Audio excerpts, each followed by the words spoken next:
할렐루야, 반갑습니다. 수요 성역 공부 28번째 시간 시작하도록 하겠습니다. 제목은 성령 부어주심으로, 사도행전 10장 42절부터 48절까지 말씀 중심으로 나누고자 합니다. 들어가기에 앞서 먼저 말씀드릴 것은 베드로가 이제 고넬료를 만나게 되죠. 고넬료는 이방인의 백부장입니다.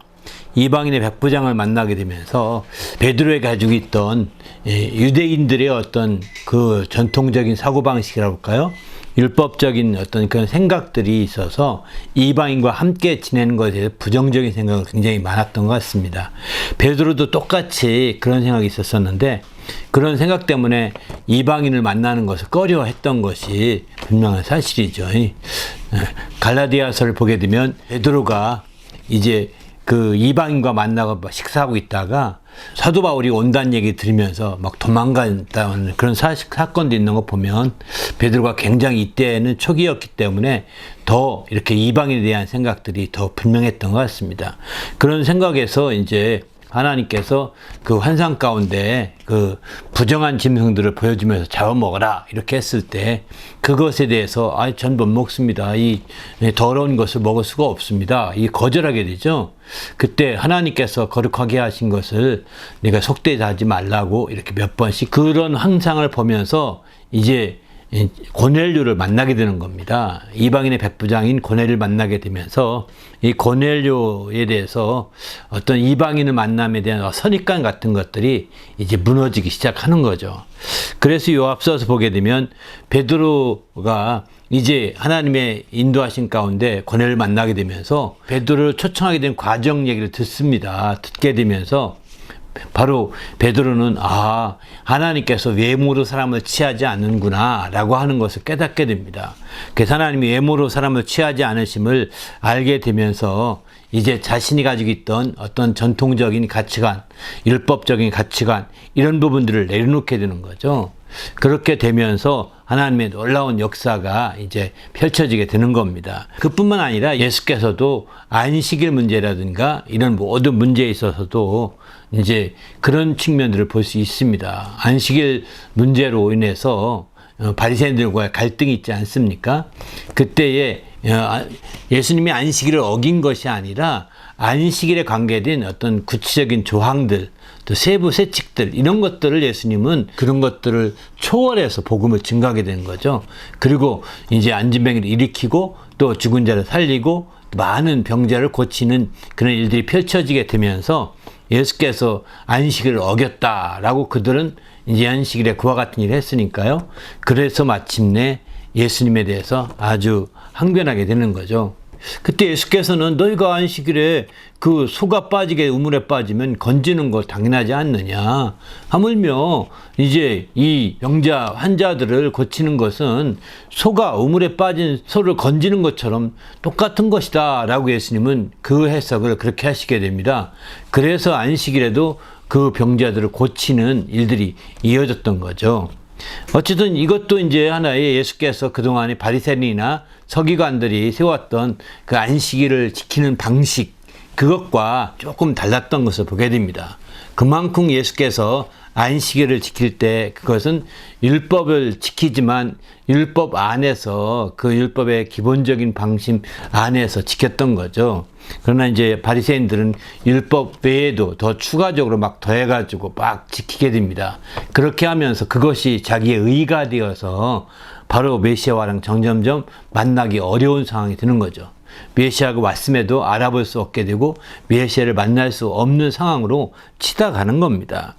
그런 가운데 오늘 본문에서는 이제 42절부터 이제 48절까지 보게 되면 예수께 대해서 그동안에 그 전도했던 내용들이 뭐냐면 하나님이 살아있는 자와 죽은 자를 재판장으로 정하신 자가 곧 이 사람인 것을 증언하게 하셨다. 이렇게 말씀하거든요. 그러니까 바로 하나님이 산 자와 죽은 자를 재판장으로 정하신 이 사람 예수 그리스도에 대해 증언하게 되는 거죠. 왜 그러면 예수님이 어떻게 해서 이렇게 재판장이 됐느냐? 산 자와 죽은 자, 바로 주님이 산 자들을 뿐만 아니라 주님이 죽은 자 가운데 부활하심으로 죽은 자까지도 심판하고 재판할 수 있는 그런 증인이 된 거죠.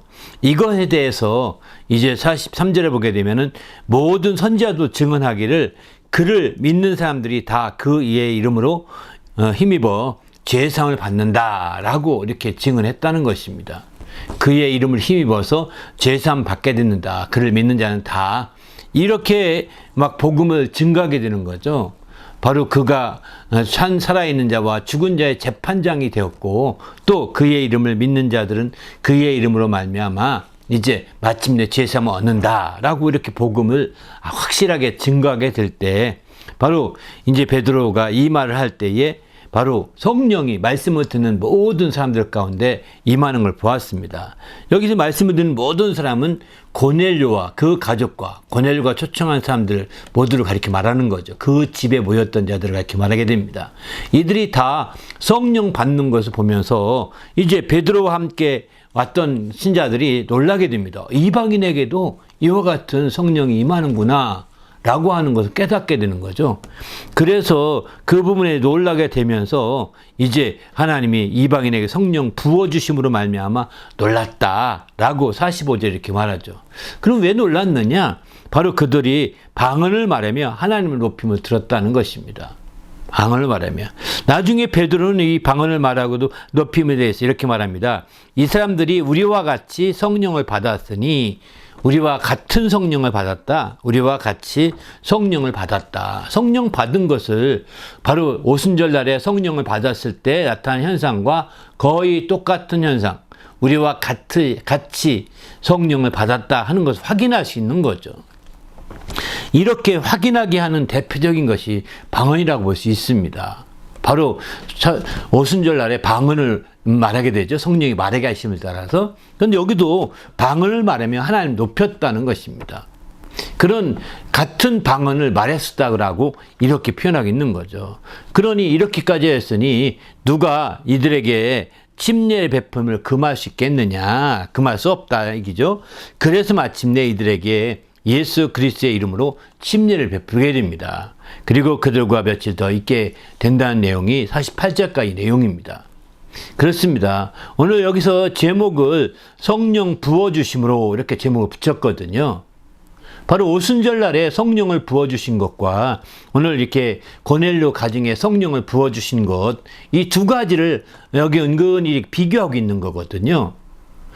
오순절 날에 성령을 부어주신 것은 뭐냐면 우리가 알다시피 정말 그들의 기도를 간절히 하였을 때 그들이 성령을 받게 되죠. 그리고 성령이 말하게 하심을 따라서 방언으로 말했다. 거기는 다른 방언으로 말했다. 이렇게 표현하고 있거든요. 그래서 이 다른 방언이라고 하니까 이게 어떤 이제 언어라고 말을 써서 어떤 사람들은 마치 다른 언어로 말했다. 이렇게 말을 합니다. 그러나 성경 헬러 그 원어 성경을 보게 되면 글로사이스라고 하는 그 언어, 이게 방언이지 언어란 뜻이 아닙니다. 바로 방언을 말했다, 통이란 뜻이거든요. 이런 방언을 말했다는 것이지 언어를 말했다, 언어라는 건 글로사이스라고 말을 안 씁니다. 이 글로사이스는 이제 바로 고린도전 14장에 방언과 예언을 쭉 비교하지 않습니까? 그때 말하는 방언과 똑같은 표현이거든요. 그런 차원에서 볼 때 오순절 날에 다른 방언으로 말했다 그 표현을 보면 바로 개역 성경상은 다른 방언이라는 표현을 쓰는데 개역 개정판 성경은 바로 다른 언어로 말했다 이렇게 표현하거든요. 언어란 말은 잘못 번역한 겁니다. 헬라어 그 성경을 보게 되면 물론 다른 사본에는 그게 언어란 표현이 돼 있다 하는 표현 나오는데 그러나 지금 대부분의 헬라 원어 성경에는 글로사이스라는 단어를 쓰거든요. 또 특별한 사본에는 언어라는 표현이 있는지 모르겠지만 그리고 그 오늘 여기 결정적인 것은 10장 보게 되면 이제 그들이 성령 받은 고넬료가 성령 받은 것을 알게 되는데 그게 방언을 말함이라는 거예요. 이 방언이라고 할 때 방언은 글로사이스입니다. 이게 어떤 다른 언어란 표현이 아닙니다. 랭귀지란 표현이 아니라 텅이라는 그런 단어를 쓰고 있는 거거든요. 그렇기 때문에 원어로도 글로사이스이기 때문에 그런 측면에서 본다면 이 방언을 말한 것이 자기 베드로가 경험했던 성령 받는 것과 더욱 똑같은 성령을 받았다. 우리와 같이 성령을 받았다. 이렇게 표현하는 거 본다면 바로 사도행전에 이제 2장에서 말하는 그 개정판 성경에서 다른 언어로 말하기 시작했다는 표현은 다른 방언으로 말했다라고 하는 개역 성경상 번역이 합당한 것 같습니다. 그렇게 보셔야 될 것 같습니다. 그런 차원에서 오늘 이렇게 자기와 똑같은 오순절대와 똑같은 성령을 받았다. 우리와 같이 성령을 받았다. 이렇게 오늘 본문에서는 이렇게 말하고 있지 않습니까? 이런 차원에서 볼 때 그들이 이제 오순절 때 받은 성령과 동일한 성령을 고넬료의 이 가정에서 그대로 말씀 듣는 가운데서 받게 된 거죠. 그러면 어떤 차이가 있느냐? 차이점이라고 한다면 우리가 알다시피 이제 베드로는 그때 말하죠. 오순절 날에 성령을 받던 대부분 사람들은 예수 이름으로 침례를 먼저 받았던 사람들이거든요. 그러다 보니까 베드로는 사도행전 2장 38절에 이렇게 말하죠. 너희가 회개하여 침례를 받고 너희가 회개하여 각각 예수 그리스도의 이름으로 침례를 받고 죄사함을 받으라. 그리하면 성령을 선물로 받으리라. 이렇게 말하거든요. 그러니까 여기서 보면 먼저 침례를 먼저 받을 것을 권했던 거죠. 왜? 자기들은 오순절날에 성령 받은 대부분의 사람들은 먼저 침례를 다 예수 믿고 침례를 받았고 그 다음에 죄사함을 받은 사람, 그 다음에 성령을 받았기 때문입니다. 근데 오늘 여기 고넬료 가정은 이방인들이니까 이방인들은 침례 받았을 리 없지 않겠습니까? 근데 그들 말씀 듣는 중에 똑같은 정말 오순절 날에 똑같은 성령이 우리와 같은 성령이 임하는 거예요. 그러니 이들은 물로 침례 받았을 리 없을 텐데 성령을 받았으니 우리와 동일한 성령을 받았으니 이들도 침례 받는 걸 누가 금하겠느냐? 라고 해서 침례를 나중에 베풀게 된 거죠.